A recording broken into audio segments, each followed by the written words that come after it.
Rangpur town hall বৌদ্ধভূমিতে পাওয়া গেছে মানুষের হাড় ও দাঁত। নির্মাণাধীন শহীদ স্মৃতিস্তম্ভ খননের সময় একটি কূপে এসব পাওয়া যায়।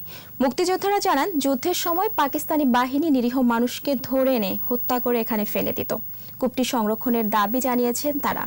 আলী হায়দার রনির ক্যামেরায় রংপুর বিভাগীয় প্রতিনিধি লিয়াকত আলী বাদলের রিপোর্ট, জানাচ্ছেন সমর ইসলাম। 1971 সাল রংপুর টাউন হলে পাকিস্তানি বাহিনী স্থাপন করে ক্যাম্প।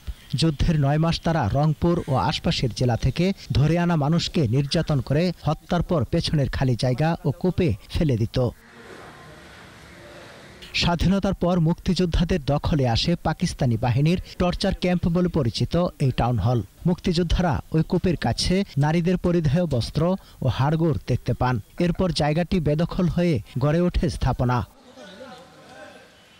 সরকারি সিদ্ধান্তে বদ্ধভূমিতে স্মৃতিসৌধ নির্মাণের জন্য গত সপ্তাহে শুরু হয় মাটি খনন। দৃশ্যমান হয় কূপটি। সেখান থেকে উদ্ধার হয় মানুষের হাড়গোড় সহ নানা জিনিস।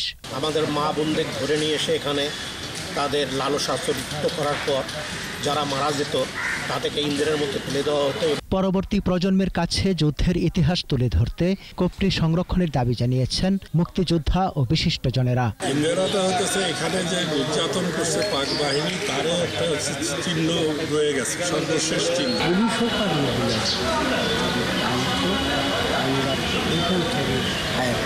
এই ইদারার দৃশ্যমানতা দেখে আমাদের ইতিহাসের জীবন্ত সাক্ষী এখানে সবসময় জ্বলজ্বল করে জ্বলতে পারে এবং বাংলাদেশের মুক্তির ইতিহাস এখানে জীবন্ত হয়ে থাকবে। স্মৃতিস্তম্ভের উদ্দেশ্যই তো তাই, সেই দাবি আমরা করেছি। কুয়াটি সংরক্ষণ করে স্মৃতিসৌধ নির্মাণ করার কথা জানালেন জেলা প্রশাসকও।